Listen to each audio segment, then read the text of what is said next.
Bonjour, bonsoir à toutes et à tous. Bienvenue sur ce nouveau webinaire Avaliance. Le sujet du jour, comment gérer un projet cloud en mode agile.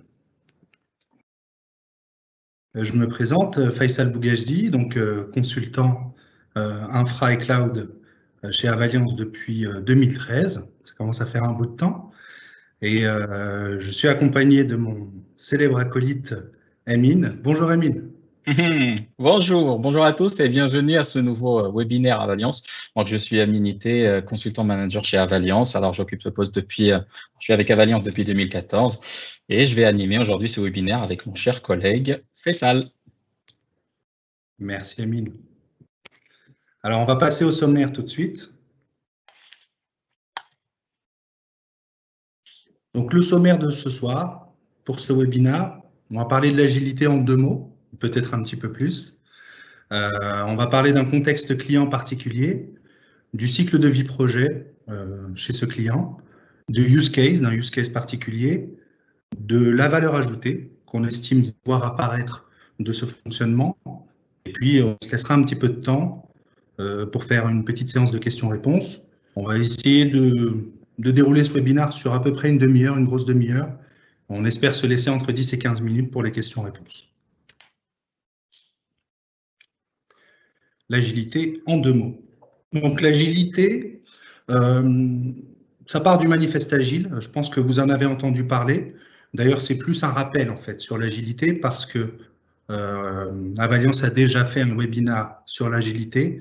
Et d'ailleurs, n'hésitez pas à aller sur YouTube, tapez groupe Avaliance. Et sur la page du groupe Avaliance, vous avez la rediffusion de tous nos webinaires précédents et notamment celui dédié à l'agilité. Donc l'agilité, ce sont 17 développeurs qui se réunissent. Il y a déjà un petit bout de temps, ça fait 20 ans. Et puis ils adoptent ce terme agile qu'aujourd'hui on utilise un petit peu à toutes les sauces que vous connaissez, au moins sur les concepts. Ils adoptent 4 valeurs fondamentales et 12 principes. Et moi j'aimerais qu'on revienne ensemble sur ces 4 valeurs fondamentales. Donc les individus et leur interaction. Et ça c'est en gras, plutôt que leur processus et leurs outils. Donc on est vraiment l'individu qui est au cœur de l'organisation. C'est ça qui fait l'agilité. Un produit qui fonctionne, c'est pareil, vous connaissez des projets avec un produit qui ne fonctionne pas au bout de 1 an, 2 ans, plusieurs mois. Ça peut dépendre évidemment de la taille des projets. Et donc un produit qui fonctionne, c'est ça qui est important. Une collaboration avec les clients. Et oui, parce qu'on a vu plusieurs fois des négociations qui se font. Des négociations qui tournent. Mais la collaboration et la co-construction sur un projet, c'est ça qui est le plus important. Et puis, l'adaptation au changement. Vous avez suivi, vous avez vu, vous avez participé ou même été chef de projet sur des projets qui avaient des changements de périmètre et le projet n'a pas su gérer ce changement de périmètre. Et là, sur l'agilité, on met l'accent sur l'adaptation. Pour justement, parce qu'on sait qu'il y a tout le temps de l'adaptation, il y a tout le temps du changement, et donc le but, c'est de s'adapter le mieux possible. Donc la méthode Scrum, en 2 mots, comme je vous disais, à 98 près, parce qu'il y a exactement 100 mots là-dessus. Donc, Scrum, c'est un processus qui permet de produire la plus grosse valeur possible sur le temps le plus court possible. C'est l'optimisation du temps pour avoir une réduction du time to market. Du logiciel qui fonctionne à chaque sprint, ça veut dire qu'on va avoir à chaque itération quelque chose de viable, quelque chose de fonctionnel, ça c'est le but. Le métier qui définit les priorités, ben oui, parce que forcément si on laisse les équipes définir les priorités, mais on ne colle plus au business, le but c'est de coller au business, c'est pour ça qu'on demande au métier de définir les priorités, et puis l'équipe elle est auto-organisée le plus possible pour pouvoir déterminer la meilleure façon d'arriver à ce produit qui est fini ou à ce produit qui est viable. Évidemment, ça dépend de l'étape à laquelle on est.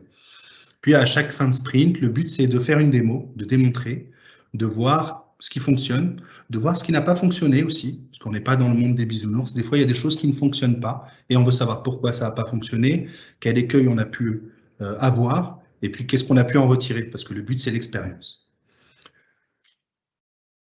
L'humain au centre. Ça, c'est important et justement, je voulais faire un focus sur l'humain parce que c'est ça qu'on définit principalement comme étant quelque chose d'important dans l'agilité, quelque chose qui nous apporte. Donc, libérer le génie humain pour l'auto-organisation dans un contexte qu'il peut maîtriser.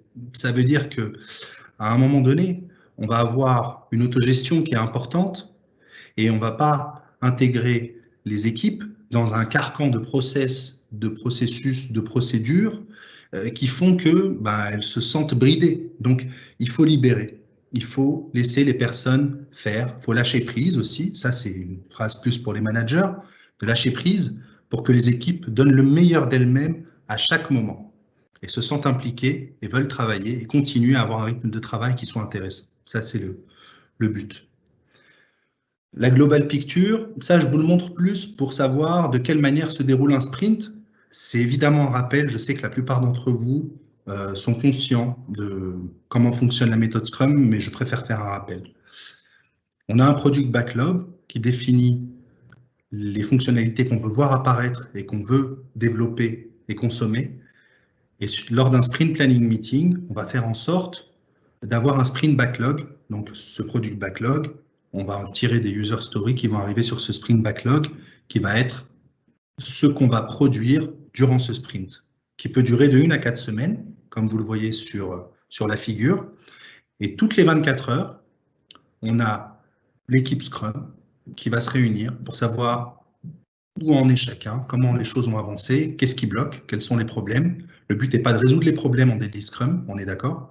Le but est de savoir quels sont les problèmes et ensuite, on se réunit de manière plus, peut-être avec des équipes plus réduites ou en one-to-one pour savoir comment on résout les problèmes. Et à la fin de ce sprint, il faut avoir un livrable, quelque chose de terminé, puisqu'on a consommé des user stories, et il faut avoir une sprint review qui va nous permettre de démontrer éventuellement ce qui a été fait, de voir ce qu'on a pu faire, ce qu'on n'a pas pu faire aussi, parce qu'il y a des choses qui peuvent ne pas être terminées, et on veut savoir aussi pourquoi, pour faire mieux la prochaine fois. C'est la méthode empirique. Et la rétrospective, là, elle est un peu plus centrée sur l'humain. Qu'est-ce qui a bien fonctionné sur ce sprint? De quelle manière on a bien travaillé? Et qu'est-ce qui est à améliorer? Éventuellement, est-ce que vous avez des idées pour améliorer les choses? Et là, on va passer au contexte client. Et je vais laisser la parole à mon acolyte, Amine. Je t'en prie.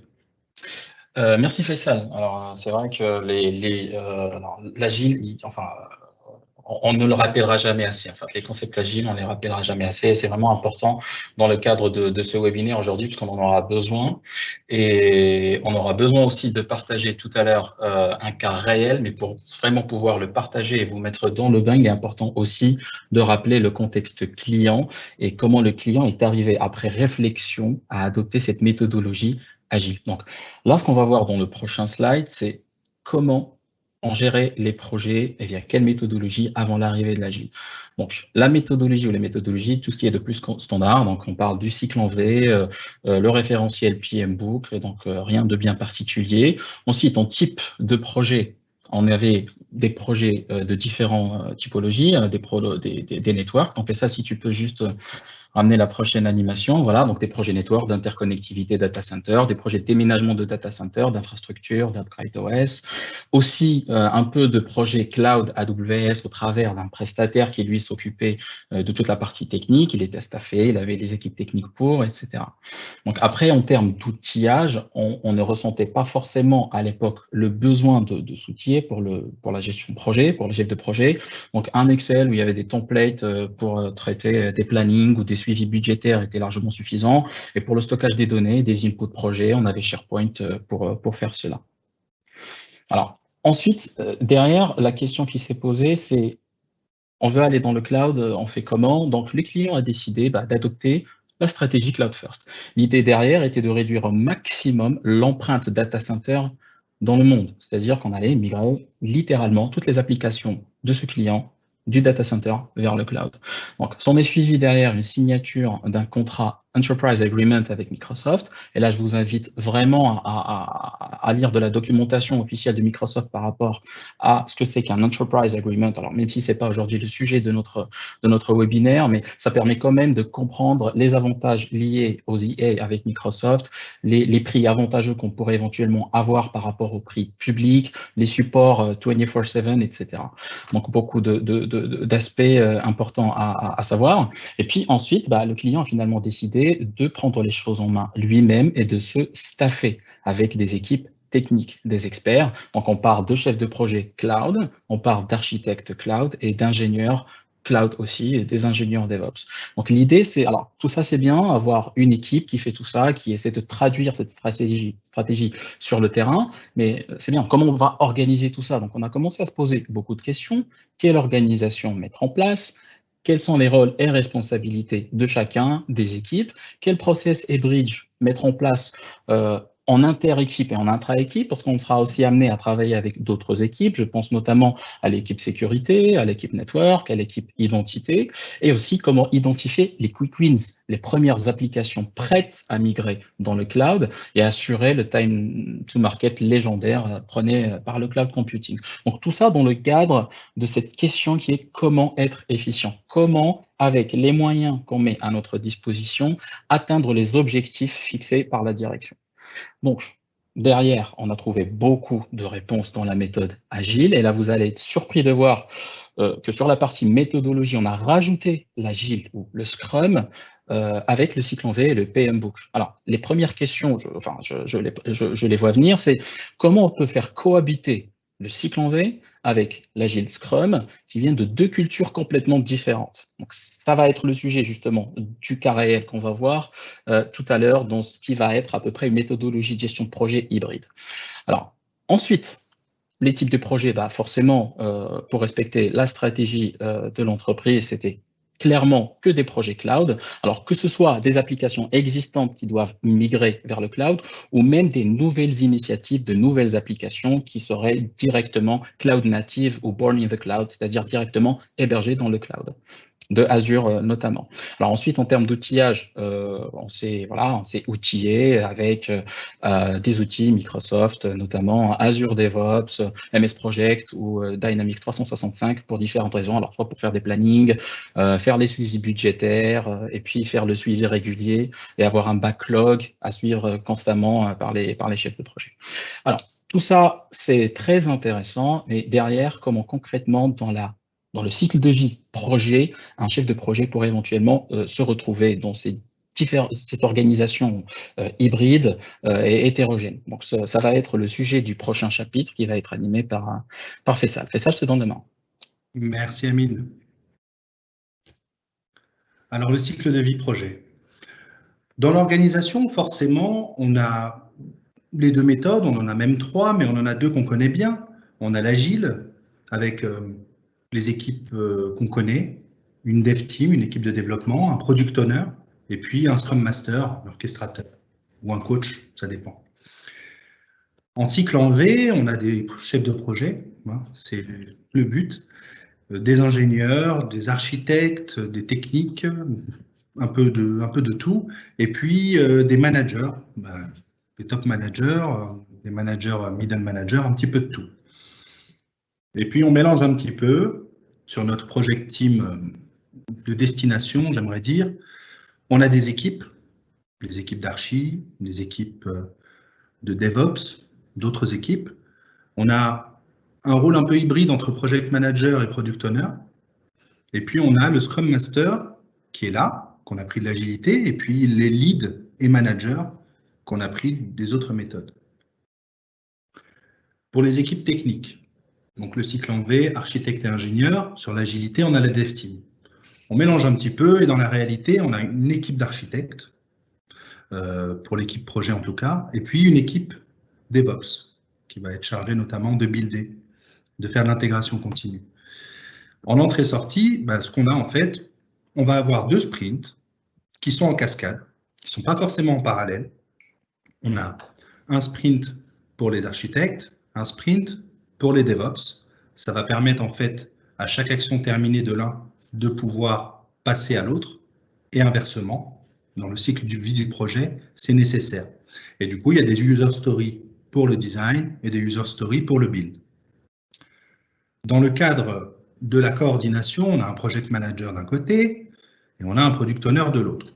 On crée un rôle un peu hybride de project manager, product owner. Et en fait, c'est là où on va réunir les deux mondes. Il va travailler avec un backlog projet et il va travailler aussi avec du statut, projet, hebdomadaire, mensuel, ce que vous voulez. Et donc, c'est ces deux entrées-sorties un petit peu qu'on a.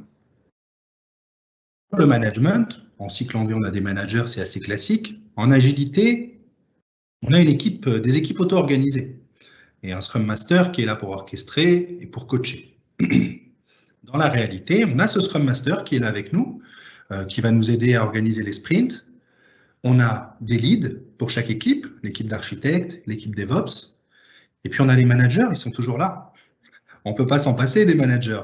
Ils sont là, on a besoin de rendre compte auprès d'eux, ils ont besoin d'insuffler une stratégie, ils ne vont pas partir, ils sont toujours là. Donc les managers sont là, on a du management opérationnel et on a du management fonctionnel. Management opérationnel, les managers sont là. Sur le management fonctionnel, les équipes sont auto-organisées, elles ont un lead qui leur permet d'avoir une référence, un référentiel en termes de fonctionnement, et puis un lead technique, puis le Scrum Master qui est un petit peu le lead, mais sur la partie méthode. Et en entrée-sortie, donc en entrée, on a une stratégie, et en sortie, on a toujours des KPI, on a toujours du business à produire, donc les KPI ne changent pas. Et on a des statuts projets qui sont là, mais aussi on a un sprint goal, parce que quand on arrive en fin de sprint, on avait défini un sprint goal en début de sprint, et il est toujours là en fin de sprint, et il permet d'arriver à quelque chose de viable en fin de sprint, et en fin de chaque sprint même, j'ai envie de dire. Sur les technologies, on connaît tous les technologies on-premise, il faut commander du matériel, il faut commander du logiciel, il faut des délais de livraison, on est sur des investissements, puis ensuite il faut héberger tout ça dans des data centers. Est-ce que c'est des data centers en interne? Est-ce qu'on fait appel à un data center managé, tiers? Et puis comment on amortit ces coûts? On a acheté plusieurs dizaines de milliers d'euros de matériel, donc il faut le rentabiliser, l'amortir. Sur le cloud, on a plusieurs façons de fonctionner évidemment, mais on a du pay as you go, on paie à la consommation. Le paradigme change complètement. On a un asset, une machine virtuelle, une plateforme PaaS, et on peut le rescaler. En fait, on l'a buildé et puis on se rend compte qu'il est trop petit. On l'agrandit, on se rend compte qu'il est surdimensionné et on le réduit. On réduit la RAM, on réduit le CPU, on réduit les espaces disques, on ajoute des disques. Donc là, on est top en termes d'adaptabilité. Et la construction et destruction sont rapides aussi. La destruction est plus rapide que la construction, je vous l'accorde. Et c'est vrai qu'on déploie très vite. Et puis, on peut détruire très vite si on estime que c'est plus pertinent et qu'on n'a plus envie de payer, on n'a plus envie de consommer, on détruit très vite. Du coup, en fait, le cloud, il va permettre de créer un produit minimum viable pour chaque environnement. Et ça, c'est intéressant. On peut se servir du développement, de l'environnement de développement pour tester en fait des fonctionnalités basiques. On veut voir si telle ou telle fonctionnalité est viable, de quelle manière elle se comporte. On a un nouveau composant qui arrive sur un marketplace Azure, AWS, et on veut savoir de quelle manière il se comporte, comment il se paramètre. Et puis, on a un applicatif qu'on veut installer sur une machine virtuelle, par exemple. On a fourni une infra petite. On déploie on installe un applicatif. On voit de quelle manière il se comporte. Est-ce qu'il se comporte correctement? Est-ce que ce n'est pas ce qui est attendu? Est-ce qu'il faut refaire un petit peu de développement applicatif pour aller vers la cible, ou est-ce qu'il faut modifier l'asset parce que ce n'est pas le bon asset en termes de fonctionnement et du coup on va partir sur d'autres assets Azure. Sur les environnements de qualité, les environnements UAT, on va pouvoir faire des tests grandeur nature. On va builder l'infra de la manière dont on veut qu'elle soit à la cible. On va installer l'applicatif, voir le fonctionnement, le comportement en réel, en taille réelle. On va gagner un peu de temps et puis on va former les utilisateurs sur cet environnement de qualité. Et puis sur la prod, là on est sur la vie réelle. On ouvre aux utilisateurs et on a le fonctionnement nominal de l'applicatif. Donc ça participe aussi au fait de travailler par itération. C'est beaucoup plus simple. On a une facilité à revenir en arrière ou à annuler dès l'environnement de développement sur le MVP. Ça fonctionne bien, ça fonctionne pas comme je veux. Je modifie, je fais un retour arrière, je reviens vers le design et ensuite je repars vers le build. C'est possible, alors que ce n'est pas forcément possible sur les environnements on-premise. Surtout, ça ne coûte pas très cher. Ça coûte en tout cas moins cher. Donc ça, c'est une vraie adaptabilité que nous apporte la technologie aujourd'hui. Et là, en fait, je vais passer la main à Amine pour parler de use case particulier. Amine, c'est à toi. Merci Faisal. En fait, avant de parler de ce use case particulier, en fait, l'idée n'est pas forcément de montrer comment on doit travailler ou comment on ne doit pas travailler. L'idée, c'est juste de partager avec vous un cas réel du terrain, de comment un chef de projet, en parcourant le life cycle de tout un projet, fait cohabiter différentes manières de gérer son projet ou méthodologies de gestion de projet. Donc, dans le prochain slide, alors vous allez tous reconnaître de quoi on parle ici, c'est le fameux cycle en V. On va pas passer beaucoup de temps à le décrire, on sait tout ce que c'est, donc ça passe par l'analyse du besoin, la conception macro, micro, réalisation, les tests, et puis finalement la recette. Alors, comment on peut faire imbriquer le cycle en V, le PMBOK et la méthode agile Scrum sans vraiment perdre le chef de projet? Donc là, si vous voyez, il y a des codes couleurs. Donc après, dans l'animation qui va suivre, on va voir les différentes phases du PMBOK. Alors, je rappelle, là, on en voit 4, au PMBOK, on en a 5. On parle de initiation, planning, exécution, monitoring et closure. Donc là, on a nos 5 phases. Alors après, le PMBOK n'est pas venu vraiment pour imposer sa méthode de travailler, mais plutôt proposer des choses qui pourraient inspirer les entreprises. Et du coup, là, l'entreprise, en fonction de son contexte, elle a décidé, pour des raisons évidentes, de merger les 2 phases, exécution et monitoring. Donc, ce qu'on a mis dans la phase initiation, c'est les 3 premiers blocs du cycle en V. Donc, l'analyse du besoin jusqu'à une première présentation macro d'une solution cible. Sur la partie design, on a inclus la conception détaillée. Sur l'exécution et monitoring, donc on a pris toute la phase d'exécution et réalisation jusqu'au test final et la validation par le client. Et puis sur la partie closure, on a inclus uniquement la partie recette. Donc l'idée, c'est de parcourir ces phases projet et voir comment le chef de projet fait cohabiter ces différentes méthodologies dans une méthodologie de gestion de projet hybride. Donc, si on commence par l'initiation, donc l'initiation, les principales tâches attendues dans cette phase, c'est déjà recueillir le besoin, faire un cadrage, comprendre c'est quoi le périmètre projet, c'est quoi le scope. Ensuite, étudier la faisabilité de ce projet. Toutes les applis ou toutes les infrastructures ne sont pas forcément cloudifiables. Ensuite, proposer une conception macro, high level, un schéma qui décrit à quoi va ressembler la solution cible, et ensuite proposer, parce que la demande est là tout le temps par les sponsors, combien va me coûter par mois, mensuellement, et puis l'OTC aussi, combien va me coûter on build l'application ou la migration de mon application dans le cloud computing. On verra plus tard comment on fait, et puis bien sûr proposer un planning et finir avec un kick-off. Donc on a comme input le recueil du besoin, et puis comme output le project charter qui lui va ressembler toutes ces informations pour lancer le projet.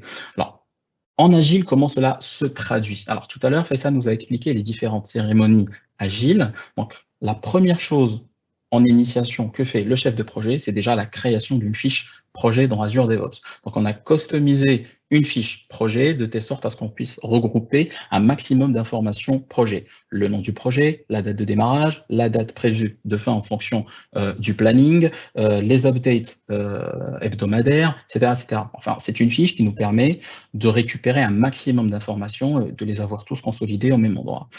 Ensuite, lors du grooming, le chef de projet va créer ce qu'on appelle les user stories. En gros, c'est ce qui va permettre à l'architecte de mesurer sa charge et se dire, OK, le chef de projet a besoin de moi sur cette partie pour faire quoi? C'est la description de la user story. Donc, le chef de projet va créer une user story pour décrire à ce niveau-là de l'initiation, demander à l'architecte de l'accompagner sur certains sujets. Donc, on va noter première user story pour l'accompagner pour le cadrage technique, une deuxième user story pour étudier la faisabilité, une troisième user story pour présenter une solution macro de la cible en se basant bien entendu des inputs initiaux, et ensuite une quatrième user story pour accompagner le chef de projet lors du kick-off et principalement pour travailler sur les inputs ou les inputs qui vont être présentés lors du kick-off. Je pense notamment aux estimations financières. C'est vrai qu'en se basant sur Azure Calculator, c'est relativement simple de sortir des estimations financières, mais c'est vrai que des fois, il y a des configurations particulières techniques associées à certains assets lors du calcul que seul l'architecte peut faire, et du coup, ça permet d'aider le chef de projet pour sortir une estimation qui se rapproche au maximum de la réalité. Donc ensuite, il y a sur la partie agile et la relation de l'agile avec le chef de projet, il y a les daily stand-up dans lequel le chef de projet peut suivre l'évolution, l'avancement de ces user stories au quotidien. Voilà, tous les matins, on a l'architecte qui vient pour dire voilà où j'en suis, remonter aussi les blocages, voir comment on peut faire avancer les choses. Donc ça, c'est la partie initiation. À la fin de cette partie initiation, on a soit le go, soit le no-go. Là, on va partir sur le go. On a le go du sponsor qui dit OK, tout me va, terme de planning et les jalons, ça me va, le budget, ça me va, et puis la solution me va aussi comme destination. Donc on passe à la deuxième phase projet, qui est la phase planning. Sur cette phase-là, l'architecte va nous aider à sortir ce qu'on appelle le document d'architecture technique, ce qu'on appelle dans le jargon le DAT. Dans ce document d'architecture technique, on doit mettre ou renseigner toutes les informations techniques, fonctionnelles et logiques et contextuelles associées à cette application. L'idée est derrière qu'une personne lambda récupère ce document et comprend exactement comment fonctionne l'application sur le plan technique et applicatif. Ensuite, sur cette phase-là, il y a une deuxième étape après la finalisation de ce document, DAT, c'est la phase de la validation par la sécurité. Et là, on a un premier lien avec une équipe. Qu'est-ce qui se passe dans cette phase-là de validation de documents techniques? En fait, c'est des échanges avec l'équipe sécurité pour s'assurer que ce document technique respecte parfaitement les prérequis sécurité et les guidelines sécurité de l'entreprise. Donc, il puisse y avoir plusieurs workshops, des allers-retours et une réadaptation du DAT en fonction des commentaires de l'équipe sécurité. Donc, concrètement, le chef de projet sur cette phase-là, pareil, dans le grooming, conformément à son planning, il va placer dans un sprint des user stories aussi, une user story pour l'architecte pour produire le document d'architecture technique et une ou deux ou trois user stories pour faire des revues avec l'équipe sécurité et réadapter le document en conséquence. Voilà, une, deux ou trois, tout dépend de la complexité projet. Il y a des projets assez simples pour lesquels on n'a besoin que d'une seule revue avec l'équipe sécurité pour la validation. Et après, il y a d'autres sujets beaucoup plus complexes et touchy pour lesquels on a besoin de beaucoup plus d'échanges avec l'équipe sécurité pour récupérer cette validation de ce document en fin de phase de cette deuxième phase qui s'appelle la phase planning. Donc, à partir du moment où on a le tampon et la validation au niveau de ce DAT, le projet change de phase et on passe à la troisième phase qui est l'exécution et monitoring. Alors, ce qu'il faut retenir de cette phase, en fait, là, c'est le sprint final. Alors, je ne parle pas de sprint agile, c'est le sprint final, la course finale, pour dire qu'à ce niveau-là, on a besoin des ingénieurs DevOps pour déployer tout ce qui a été conçu par l'architecte cloud. Donc, techniquement, déployer les VM, de l'AKS, enfin les différents produits qui font partie de l'architecture technique, conformément aux configurations initialement convenues avec l'architecte, et ensuite soumettre cette infrastructure ou cette plateforme cloud au client. Donc on va ouvrir les flux, lui donner accès, les droits nécessaires pour accéder, installer son application et la tester. Alors, au moment où on a les tests concluant, à ce moment-là, on dit voilà, la phase est terminée, le client est content de sa plateforme et on peut passer à l'étape suivante. Alors, si on peut revenir juste à l'étape précédente, Faisal, excuse-moi, je vais plus vite que la musique. En fait, dans cette étape-là, faut vraiment garder en tête que on a toujours l'application source initiale qui tourne en data center. Là, on est en train de builder la cible équivalente dans Azure. Et tant qu'on n'a pas le go ou le failover vers les nouvelles infrastructures ou plateformes Azure, on garde comme étant application, infrastructure principale qui fonctionne au quotidien, celle qui est en data center. Donc sur cette phase-là, pareil, c'est exactement la même chose, mais cette fois, le chef de projet va créer des user stories à destination pas des architectes cette fois, mais des ingénieurs DevOps, parce que les ingénieurs DevOps ont leur propre board également. Donc, il va créer des user stories pour déployer, comme j'ai dit tout à l'heure, les assets. Donc, ça va être des VM, de l'AKS, des produits de PaaS, des produits IaaS, etc. Ensuite, il y a également un board, également un suivi hebdomadaire quotidien au travers des daily stand-up avec cette équipe-là pour voir le suivi et l'avancement des actions. Alors, comme j'ai dit tout à l'heure, à partir du moment où le client est satisfait à installer, tester et valider l'application, on passe à la dernière étape qui est l'étape de closure. Là, on peut passer au slide suivant, dans laquelle on s'assure de la transition du projet vers l'équipe Run pour assurer l'exploitation technique des assets. Ensuite, on s'assure d'avoir le PV de recette qui stipule que voilà, le projet est fini, le client est content, et assurer le go live applicatif, c'est-à-dire le failover. Et à ce moment-là, on change on redirige les flux de l'existant data center vers Azure afin de décommissionner le data center ou l'application dans le data center et du coup répondre à la stratégie de l'entreprise qui est de réduire l'empreinte en data center. Donc là aussi, on a rarement besoin de créer des user stories à ce niveau-là, ou le chef de projet a rarement besoin de créer des user stories, parce que voilà, c'est la fin du projet, on n'a pas besoin de personnes techniques.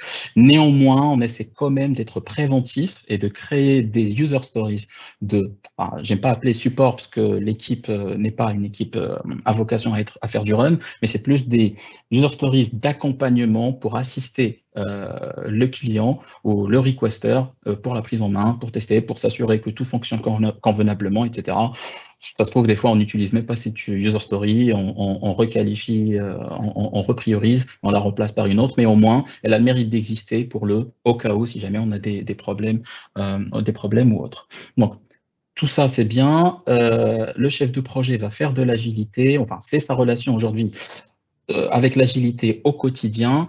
Et derrière, on a beaucoup plus l'impression que le chef de projet va faire travailler des équipes en agilité et que lui, il garde un peu le cycle en V. Et du coup, la question qui va se poser, c'est comment le chef de projet peut tirer bénéfice ou c'est quoi la valeur ajoutée de l'agilité pour le chef de projet dans le cadre d'un projet cloud. Et ça va être, on aura quelques éléments de réponse qui vont être présentés par Faisal dans les slides suivants. Merci Amine. Donc oui, en effet, sur la valeur ajoutée, nous, ce qu'on a fait, c'est qu'on a essayé de tirer notre lecture. Évidemment, il n'y a pas qu'une seule lecture, il y en a plusieurs. Chacun a sa vision des choses. Nous, on essaye d'apporter ce qu'on a compris de ce fonctionnement et de quelle manière on peut, à un moment, si on souhaite par exemple appliquer la même méthode ou essayer d'attendre vers le fait de merger plusieurs méthodologies, il faut apporter de la valeur ajoutée. Donc, voilà ce qu'on en a tiré, en tout cas, nous, de notre côté. Alors, sur le time to market, on en a parlé. En effet, on peut partir rapidement sur un environnement de dev qui est relativement petit, tester quelques fonctionnalités, et si ça fonctionne correctement, on va vers quelque chose de plus grand ou à plus grande échelle. Donc ça, c'est quelque chose de très intéressant. Sur la réactivité, on a des équipes des équipes d'architectes, des équipes DevOps, qui travaillent sur sensiblement les mêmes projets avec au moins sensiblement les mêmes technologies. Et du coup, on peut avoir des impondérables qu'on connaît tous, des congés, des maladies, des équipes avec des architectes ou des ingénieurs plus chargés que d'autres. Et donc, on va essayer de switcher en créant des user stories à destination d'autres architectes. Et évidemment, ce n'est pas toujours facile, hein, mais c'est beaucoup plus rapide, c'est beaucoup plus réactif. On a la possibilité d'avoir cette réactivité qui est très intéressante. Sur la charge de travail, je vous rappelle, l'agilité, c'est une charge de travail qui est soutenable indéfiniment, en théorie. La charge, ce qu'on va faire, c'est qu'on va cadrer cette charge pour chaque personne. On va définir un nombre de user stories. Et donc ça, c'est important. Et ça va nous permettre d'éviter les pics de charge. On va lisser en fait cette courbe de charge et on va utiliser au fur et à mesure la méthode empirique pour faire en sorte d'avoir quelque chose qui soit le plus soutenable possible pour tout le monde. Ça, c'est pas mal. Sur l'implication, en fait, on a pas mal de clients, que ce soit des clients internes, des clients externes, même d'autres équipes, et qui ne sont pas forcément formés ou sensibilisés à l'agilité. Et en fait, on va les onboarder en douceur. Pourquoi? Parce qu'on va utiliser certains codes du cycle en V qui sont toujours présents dans notre organisation. Et ça va permettre en fait de parler le même langage avec ces personnes-là et de leur faire comprendre qu'en fait, on travaille sur les mêmes projets. C'est juste qu'on a d'autres méthodologies qu'on intègre et qui nous permettent d'être, pour nous, à notre avis, plus efficaces. Sur le budget, on va garder aussi certains aspects du cycle en V, puisqu'on va établir un budget en début de projet de la même manière.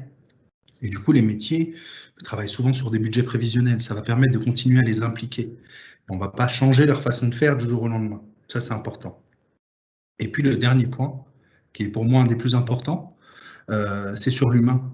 On va en fait maximiser les interactions, mais pas maximiser pour le faire seulement. on va le faire, mais pour que ce soit quelque chose de naturel entre les équipes, entre les personnes. Il faut que les interactions soient les plus souvent possible, ça arrive le plus souvent possible. Ça, c'est important.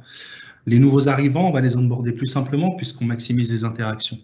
Et en fait, mais par exemple, vous avez une période justement qui est arrivée, là, la période récente, la période Covid, où tout le monde s'est retrouvé en télétravail. Et donc, on a facilité l'onboarding des nouveaux arrivants. On a fait en sorte que ces nouveaux arrivants se sentent faire partie d'une équipe à part entière, même si on les a jamais vus.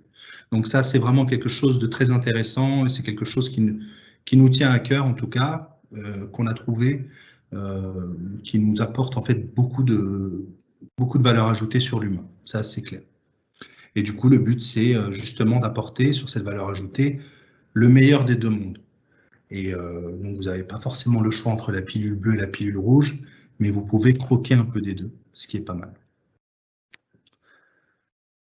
On va passer peut-être aux questions. On va vous remercier évidemment de nous avoir écoutés et on va prendre peut-être, Amine, si tu le veux bien, quelques questions dans l'ordre d'arrivée. Allez, on y va. Bon courage. Je crois qu'il y a quelques questions. La première que je vois, j'atteins ce webinaire parce que j'entends fréquemment autour de moi ce terme d'agilité. Déjà, merci de ta participation. Ma question, est-ce que c'est une méthode de management dédiée spécifiquement au domaine IT ou bien ça peut s'appliquer à d'autres domaines? Est-ce que tu as une idée, Amine, ou tu veux que je...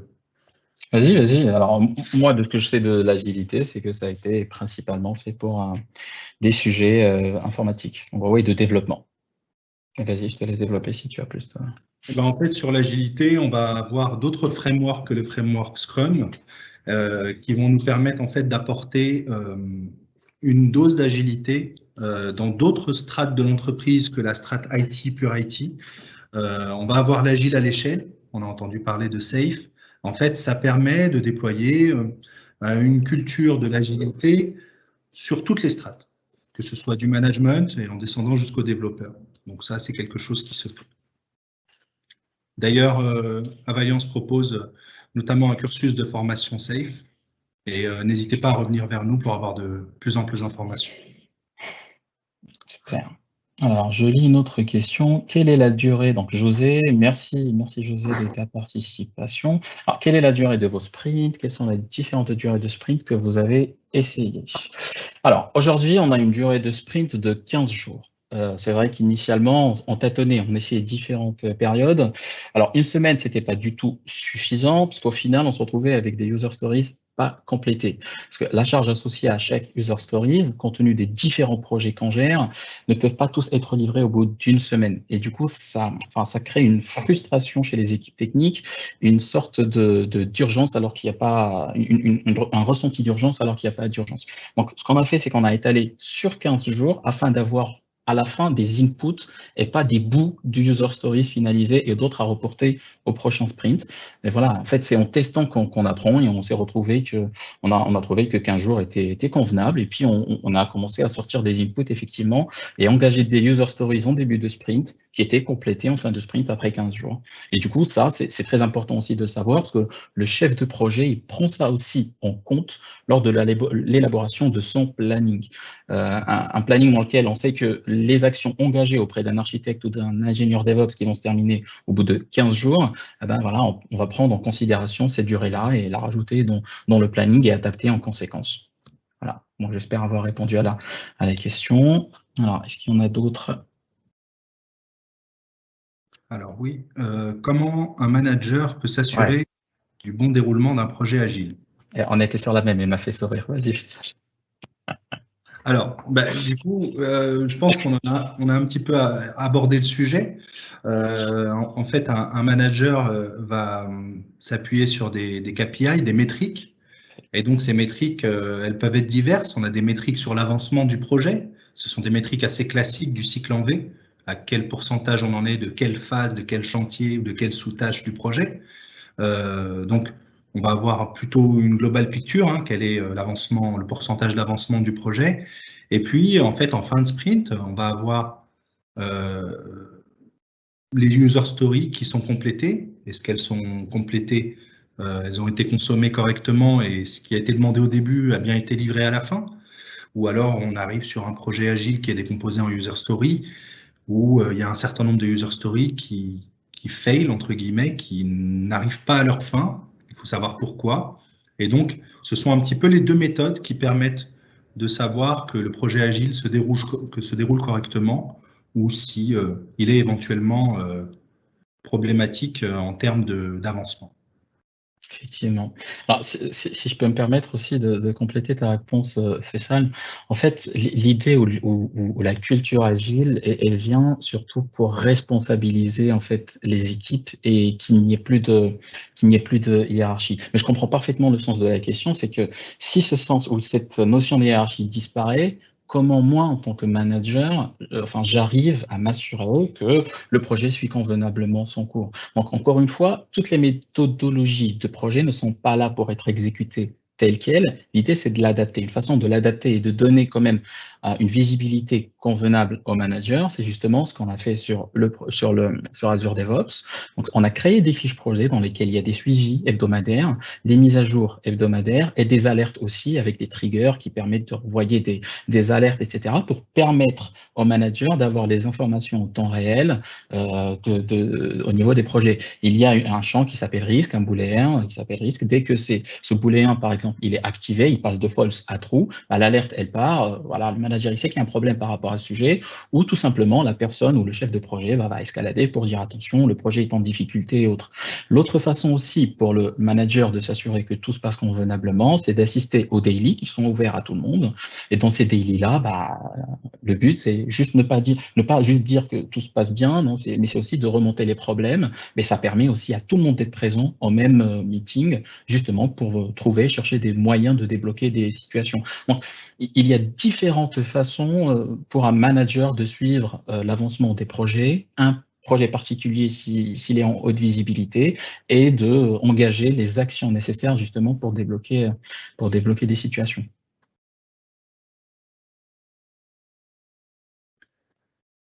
Ok, merci Amine pour la complétude de ta réponse. Alors, il nous reste 3 minutes. On ne va pas peut-être pouvoir prendre toutes les questions, malheureusement. Alors, comment l'estimez-vous? Faites-vous des roadmaps? Alors là, j'ai un petit doute parce qu'en fait, comment on estime quoi? Est-ce qu'on parle du sprint planning? Parce que je crois que c'est la même personne qui a demandé la durée des sprints.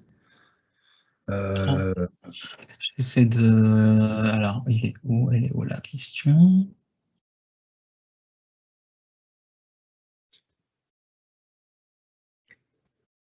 Alors, ce que je propose à José peut-être, c'est de revenir vers nous sur LinkedIn pour préciser la question. Et évidemment, on se fera un plaisir de répondre. Parce que là, on ne sait pas de quoi on parle. Alors, il y a une question que j'aime beaucoup. Quelle est la qualité première d'un chef de projet selon vous? Est-ce que tu veux répondre, c'est ça? Ah bah vas-y, je pense que tu l'aimes beaucoup. Ouais, je l'aime beaucoup, je vais répondre. Alors, franchement, il y a beaucoup de qualités, alors que ce soit humaine, technique ou autre, d'un chef de projet. Quand je dis technique en termes de gestion de projet. Mais, alors, pour moi, la qualité première d'un chef de projet, alors je vais être un peu philosophique, mais c'est l'envie. Quand tu as un projet, c'est ton projet. Et tu vas vraiment t'inspirer de ton titre, ton rôle. Je vais vraiment être philosophique sur cette réponse. Chef de projet, tu es le chef de ton projet. Et donc, tu dois tout mettre en œuvre pour que ton projet réussisse. Donc, après, il y a beaucoup de qualités humaines qui s'accompagnent. Alors, elles ne sont pas tout le temps acquises ou innées, on les apprend avec le temps. Mais la qualité, pour moi, première d'un chef de projet, c'est la volonté et surtout la proactivité. Prévoir le pire pour l'éviter. Enfin, c'est ma vision des choses. Alors, on peut s'étaler, on peut même faire de ça l'objet d'un autre webinaire. Je ne sais pas ce que tu en penses, Faisal. Quelles sont les qualités premières d'un chef de projet et comment on peut distinguer un chef de projet d'un excellent chef de projet? Avec plaisir, Amine, pour faire des webinaires avec toi, tu le sais bien. On va prendre une dernière question. J'en vois une qui est pas mal. Est-ce que le backlog est géré par un seul Product Owner Project Manager ou par plusieurs? Alors, en fait, ce qu'on a, plusieurs product owners ou project managers, donc des POPM, je vais les appeler comme ça. On en a plusieurs. Le truc, c'est qu'on n'a qu'un seul backlog. Et donc, en fait, la question qui se pose, elle est simple, c'est comment on priorise ce backlog avec plusieurs POPM. Ben, en fait, on va avoir un rôle, un des POPM, où ça peut même être décorrélé, on va avoir un rôle de PMO à un moment donné, qui va se synchroniser avec le Scrum Master et qui va travailler à la priorisation en demandant des éléments sur l'urgence business, l'impact business, et de telle manière à pouvoir en fait prioriser ce backlog qui est en fait un backlog unique qui est partagé par plusieurs POPM. Voilà. Amine, est-ce que tu veux ajouter quelque chose peut-être à cette question? Non, ta réponse était complète, Faisal. Merci beaucoup. Bon, il est 18h45, je crois qu'on est arrivé à la fin de ce webinaire. Alors, je vous remercie vraiment tous de votre présence, hein, c'est pas toujours évident hein, en fin de journée. Et puis, n'hésitez surtout pas, alors c'est vrai qu'on n'a pas eu le temps de répondre à toutes les questions, n'hésitez pas à nous contacter, moi ou Faisal, après ce webinaire pour apporter des réponses et aussi, pourquoi pas, proposer des sujets de webinaire aussi dans le cadre de ce qu'on fait chez Avaliance. Merci Amine, merci pour ce webinaire. Évidemment, on se rappelle hein, pour faire un autre webinaire ensemble. L'idée me plaît. L'idée me plaît. L'idée te plaît? Ok. Il me reste 3 choses à dire avant de clôturer cette session. La première chose, c'est que si vous avez une organisation, vous êtes dans une société, vous êtes décideur d'une société et vous avez envie d'être accompagné sur ces problématiques ou sur ces thématiques, je vous propose évidemment de nous solliciter sur LinkedIn, donc soit Avaliance, soit Amine, soit moi, soit d'autres personnes du cabinet qui se feront un plaisir de vous répondre et de vous apporter des solutions.